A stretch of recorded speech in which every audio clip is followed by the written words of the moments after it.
वो बॉल थोड़ा काट दिए क्योंकि वीडियो में अच्छे से नहीं क्लियर हो पाता। चलिए देखिए, तो 1/4 पाई एप्सिलॉन क्यू बटा, अच्छा दूरी का मान कैसे हुआ, दूरी r क्या है, दूरी कैसे निकला, देखिए सब r प्लस l, दूरी का स्क्वायर है, दूरी का स्क्वायर। अब देखिए ये समीकरण नंबर 1। अच्छा इसका दिशा किधर हुआ, एक बार चर्चा करिए। देखिए तो एक बार देख लेते इसका दिशा किधर से किधर है। तो दिशा किधर से किधर, देखिए माइनस क्यू के कारण किधर है, इधर से, यही ना धनावेश पर किधर बल लग रहा है, एकांक परीक्षण धनावेश दिए, इस पर इधरे ना बल लगेगा, इधर किधर p a के दिशा में लगेगा ना, p या इसका बिंदु क्या है a, यहां से यहां मत देखिए, अभी p और a को देखिए, अभी p और a को देखिए, तो p a के दिशा में बल लगेगा ना, p a की दिशा में, तो इधर किधर बल लगेगा, p a के तरफ, p a की तरफ, दिशा जो होगा वो किधर होगा, पीए की तरफ होगा ना। ये विद्युत क्षेत्र की तीव्रता जो होगा ये किधर हुआ, पीए की तरफ। अब देखिए चलिए माइनस के कारण तो निकल गया, दिशा भी निकल गया, अब मैग्नीट्यूड भी निकल गया। अभी हम सदिश रूप इसका नहीं किया, कि सदिश जोड़ करने वाले बाद में जोड़ हम करेंगे। दिशा भी निकल गया पीए की तरफ और इसका मान भी, मैग्नीट्यूड भी निकल गया इतना। अब देखिए चलिए, अब हम लोग किसके कारण निकालेंगे सर, अब तो इसके कारण निकल गया तीव्रता, एक के कारण, लेकिन एक एक के कारण यहाँ प्रभाव होगा नहीं, दोनों राजदूत यहाँ बैठा हुआ ये भी प्रभाव डालेगा। अब माइनस क्यूब के कारण निकल गया, अब प्लस क्यूब के कारण यहाँ पर तीव्रता देखेंगे, प्लस क्यूब के कारण देखते हैं तीव्रता। चलिए प्लस क्यूब के कारण बिंदु P पर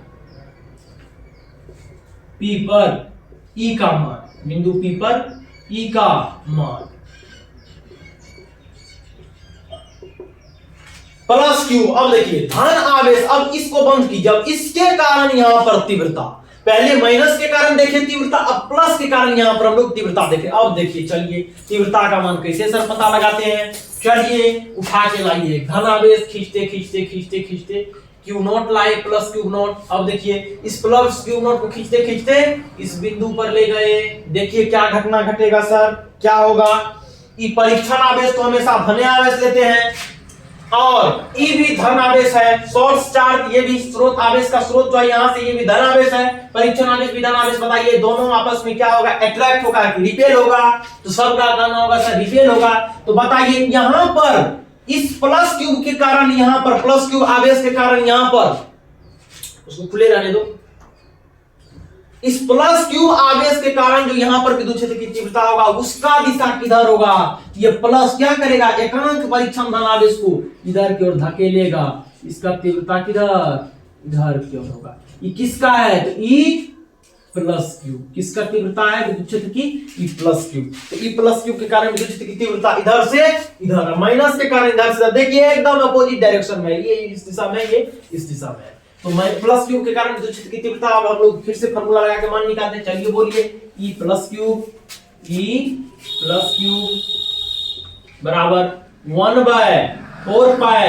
एप्सिलॉन नॉट गुना, अच्छा क्यू बटा आर स्क्वायर होता है फार्मूला में, क्यू बटा आर स्क्वायर, लेकिन हम क्यू बटा आर स्क्वायर देखिए एक स्टेप कम करते हैं क्योंकि मेरे बोर्ड पर जगह भी कम बचा है, तो बोर्ड भर जाएगा फार्मूला, अभी लंबा है और डेरिवेशन होगा, इसका कैलकुलेशन अब बचा है। तो देखिए क्यू बटा आर स्क्वायर, क्यू के रूप में क्या लेंगे हम लोग, कौन क्यू, परीक्षण आवेश लाए थे वो नहीं, मेन आवेश का सोर्स क्या है, क्यू, तो यही क्यू लेंगे। यहाँ पर फार्मूला में जो क्यू आता है ये वही क्यू है जिसके कारण विद्युत क्षेत्र की तीव्रता निकालते हैं, तो इस प्लस के कारण निकाल रहे हैं, लेकिन अभी हम लोग प्लस माइनस की चर्चा नहीं करेंगे, नॉर्मली देखिए क्यू, तो क्यू के रूप में यही क्यू है ना, क्यू बटे आर स्क्वायर। अब बताइए दूरी का वर्ग, तो दूरी किसके कारण, माइनस के कारण, इससे ये दूरी कहां से कहां तक, तो जिस आवेश के कारण निकाल रहे हैं उससे लेकर और जिस बिंदु पर निकाल रहे हैं उसके बीच की दूरी। देखिए इस प्लस क्यूब से इस बिंदु P तक की, यहां नहीं, इस बिंदु P तक की दूरी देखिए कितना है, बताइए यहां से इसके केंद्र से लेके यहां तक का दूरी कितना है, r है ना, इसके केंद्र से लेके यहां तक की दूरी r, इसके केंद्र से इस आवेश के बीच की, देखिए एक बात बताइए, तो यहां से यहां तक का दूरी जो है, यहां से लेके यहां तक की दूरी है, उसमें से अगर इतना दूरी को माइनस कर दे, मतलब यहां से यहां तक का दूरी को माइनस कर दे, यहां से यहां तक के दूरी में अगर यहां से यहां तक का दूरी माइनस कर दे तो बच गया नहीं, यहां से यहां तक का दूरी। तो बताइए, तो अगर इस r में, पूरे के पूरे r में अगर ये L को माइनस कर दे, ओ केंद्र मध्य बिंदु O से इस आवेश के बीच की दूरी क्या है, धन आवेश के बीच की दूरी L। तो अगर इस पूरा का पूरा यहां से यहां तक के R में अगर इस यहां से यहां तक के L को माइनस कर देता तो इतना घट जाएगा, घट जाएगा ना, पूरा इतना घट जाएगा, इतना घट जाएगा तो बस यही ना है, यहां से लेके यहां तक की दूरी। तो इस R में क्या करेंगे, इतना दूर वाला L को घटा देंगे ना, तब ना निकलेगा। इस पूरा का पूरा R में क्या करेंगे, इस L को घटा देंगे, तो R माइनस L यही ना होगा उसका दूरी। समझ में आया सबको, कहां से आया, ये R में क्या किए, इस L को घटा दिए और इसका वर्ग है तो इसका स्क्वायर कर दीजिए। समीकरण नंबर 2। किधर की तरफ, दिशा भी देख लीजिए, बताइए किधर किधर, बी के बिंदु P पर जो आवेश है वो किधर गया, इधर से इधर, इधर से इधर है, नहीं इधर से इधर है, तो बताइए इधर से इधर है, तो इधर से इधर जब है तो किधर से, B से P की तरफ, B से P की तरफ, B P की तरफ, B P की तरफ।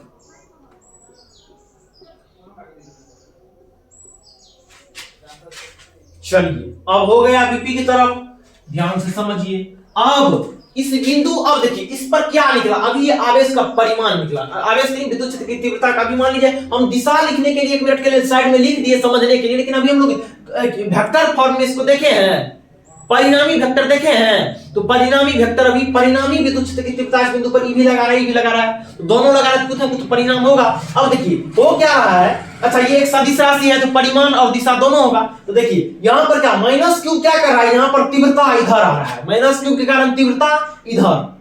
लेकिन वहीं इसके अपोजिट डायपोल में जो अपोजिट चार्ज है प्लस क्यू, इसके कारण तीव्रता उधर जा रहा है ना, इसके कारण इधर जा रहा है, इसके कारण और इस प्लस के कारण उधर जा रहा है। एकदम एक इधर खींच रहा है, इधर खींच रहा है, और सेम दूसरा इधर खींच रहा है, एकदम 180 डिग्री का एंगल बन रहा है दोनों के बीच में, 90 90 180, मतलब सेम एकदम अपोजिट डायरेक्शन में है। तो हम लोग तीव्रता दिशा भी देखते हैं। तो बिंदु P पर अब क्या निकालेंगे, बिंदु P पर परिणामी विद्युत क्षेत्र, अब माइनस क्यू के कारण भी विद्युत क्षेत्र हुआ, प्लस क्यू के कारण भी विद्युत क्षेत्र हुआ, परिणामी कितना हुआ देखेंगे ना। तो बिंदु P पर परिणामी विद्युत क्षेत्र, परिणामी विद्युत क्षेत्र वेक्टर E का मान, परिणामी विद्युत क्षेत्र का मान। अच्छा हम जो तभी से लिख रहे, एक चीज देखिए हल्का मिस्टेक है, यहां पर ये वेक्टर मत लगाइए, अभी इसका हम परिमाण वाली दिशा के बारे में, परिमाण के बारे में चर्चा कर रहे हैं। माइनस क्यू के कारण बिंदु P पर E का मान, बस वही मान मैग्नीट्यूड में चर्चा कर रहे हैं, दिशा में चर्चा कर रहे हैं। तो अभी हम वेक्टर लगाना सही नहीं बनता है उचित, अब वेक्टर लगाएंगे तब उचित बनेगा। बिंदु P पर परिणामी विद्युत क्षेत्र का मान, चलिए निकालिए परिणामी विद्युत क्षेत्र कैसे निकलेगा, E परिणामी लिखेंगे ना, विद्युत क्षेत्र परिणामी, परिणामी बराबर, 1 मिनट रुक जाइए देख लीजिए तो ये नीचे वाला वहां से कैमरा कैच कर रहा है कि नहीं, नीचे वाला कैमरा कैच